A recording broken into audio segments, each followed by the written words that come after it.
Hello students, let us start our new session with the new topic magnetism and Gauss law. Here three diagrams are seen in which third one is defined a current carrying conductor. Around it the electric field line shows. Now here while we observe in third diagram, in C diagram, two regions are defined, region 1 and 2. In region 1, number of lines entering and number of lines leaving are same. 2 lines entering and 2 lines leaving. So we can say that net field in region 1 is 0. But while we observe a second region in which entering lines and leaving lines are different, or we can say that at the surface each line is moving out. So here we can say that it gives a positive polarity, but within that region net charge is not 0. This thing is possible for only electric fields, but for the magnetic fields net charge should be 0. This thing we can observe in diagram A and B, in which whatever the regions are defined in both the diagrams, entering lines and outgoing lines, leaving lines, both are same. It is balanced. So we can say that magnetic flux for both the surfaces is 0. And this is true for magnetic field lines for any closed surface.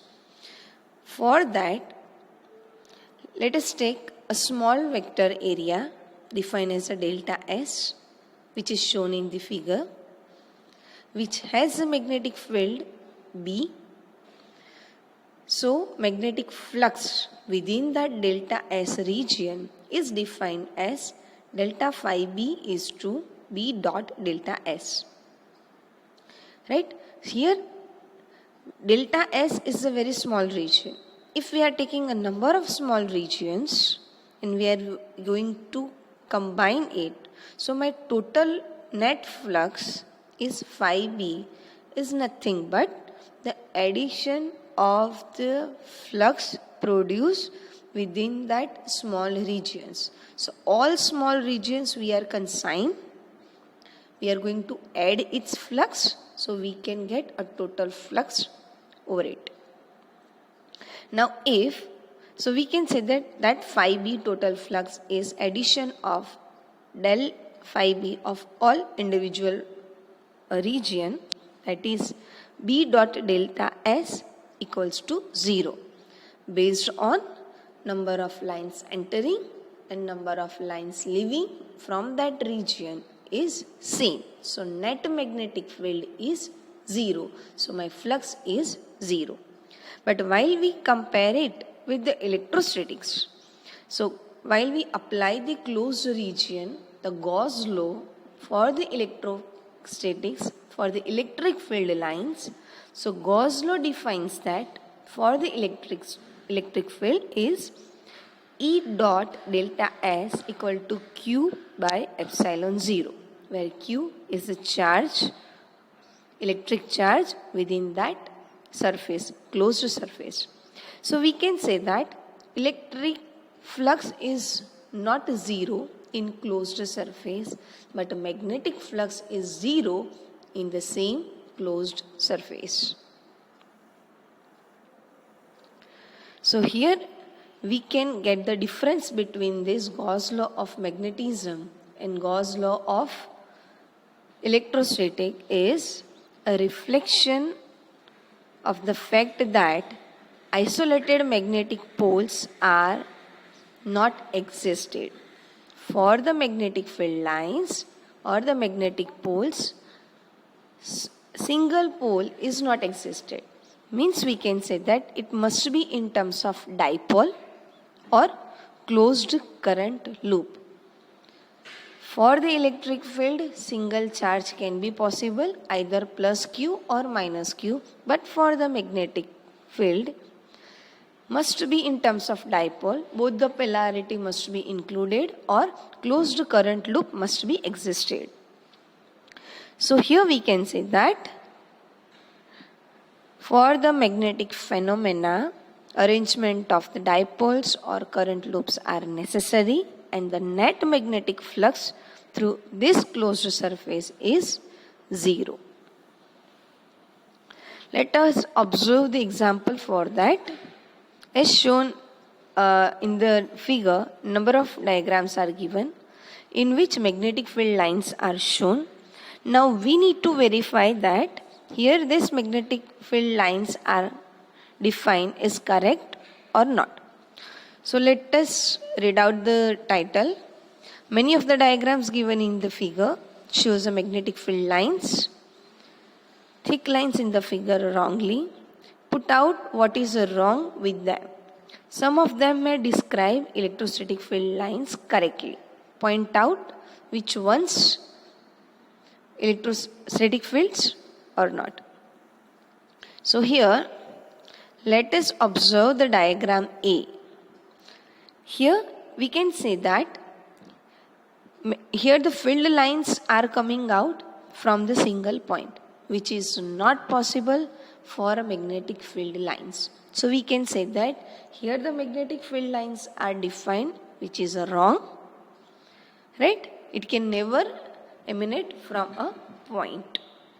Now let us observe the second one, in which magnetic field lines are defined which are cross to each other. And as we know, magnetic field lines can never cross to each other. So that again, in diagram B, whatever the field lines are shown, this is wrong. For the C, it gives you the diagram defines the solenoid. And in the solenoid, as it described, magnetic field lines are converged inside in the helical structure, and it is not coming out from the ends. So we can say that that is a correct one. In diagram D, here we can say that field lines are coming out from the ends. It is entering from one end and coming out from the ends, which is not possible for the solenoid. In solenoid, field lines can never be straight and cannot come out from the end. So that is a wrong pattern. In diagram E, we can say that magnetic field lines in that loop is coming, that leaving lines and entering lines is same in the circular loop. It is not coming out from the point itself, so that is correct, right? So we can say that diagram E, the field line pattern is right. In field line F, diagram F, that is wrong, because here my net flux should be 0, but in the upper side of the surface we can say that field lines are coming out, and in that particular region my net field is not 0. Here these field lines are present, which shows the electric field lines like a positive polarity, upper part in which field lines leaving out, so positive polarity, and at the lower surface field lines are entering, so that is a negative polarity. So we can say that it shows us electric field lines. In field G, here the magnet is given which shows a north and south pole. Field lines between these two poles cannot be straight at the end, but here this magnet is present in a rectangle shape, in which at the middle of the line.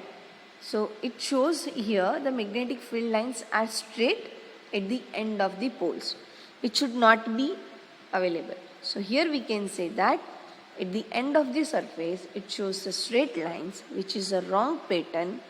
So here again this field lines pattern is wrong.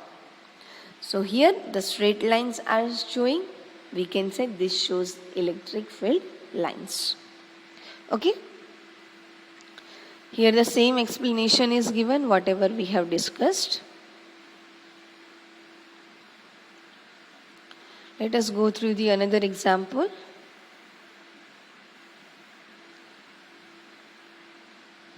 In A part, it defines magnetic field lines show the direction at every point along which a small magnetized needle aligns at the point. Do the magnetic field lines also represent the lines of force on a moving charge particle at every point? No. Here the magnetic force must be normal to the magnetic field lines. Right? That is Q V cross B. So here magnetic field lines as the lines of the forces should be there, but in that case field lines can never show the direction of the magnetic needle aligns. Now B, magnetic field lines can be entirely confined within the core of a toroid but not within a straight solenoid. Why? Here solenoid in which field lines, if confined straight, then flux should not be a zero. But we can say that in closed surface my net magnetic flux should be zero. So if my field lines are straight, then flux should not be zero. That's why it should not be there. And in the toroid structure is itself like it's a circular form. So it is not having any end. So we can say that its structure itself a closed loop. So here no end is there. So from that straight line magnetic field won't be possible. So my flux, net magnetic flux is always zero.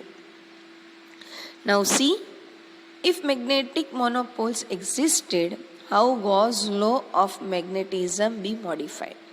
See, what our Gauss law says? B dot ds should be 0 for the closed surface. But if monopoles existed, then my charge at that particular pole is existed. So that Q charge is existed with its permeability mu 0. So my equation becomes integration of B dot ds over the closed surface is mu 0 into Q. Now next part is D. Does a bar magnet exert a torque on itself due to its own field? Does one element of a current carrying wire exert a force on another element of the same wire? No. It is never possible, as a bar magnet cannot give a torque to itself. So it cannot move, its field line cannot give a magnetic force. And as well, a current carrying wire is there, it also cannot exert a force on another element of the same wire. Next, magnetic field arises due to charges in motion. Can a system have magnetic moments even though its net charge is 0? Yes, the magnetic moment can also be possible if net charge is 0. Because if net charge is 0, it means entering and leaving amount is same. It means that motion of the charge is existed, and so the magnetic field lines are present. Here also the same explanation is given what we have defined. Now, here we are going to end our session. The the current topic we are going to continue in next session. Thank you. I hope you understood.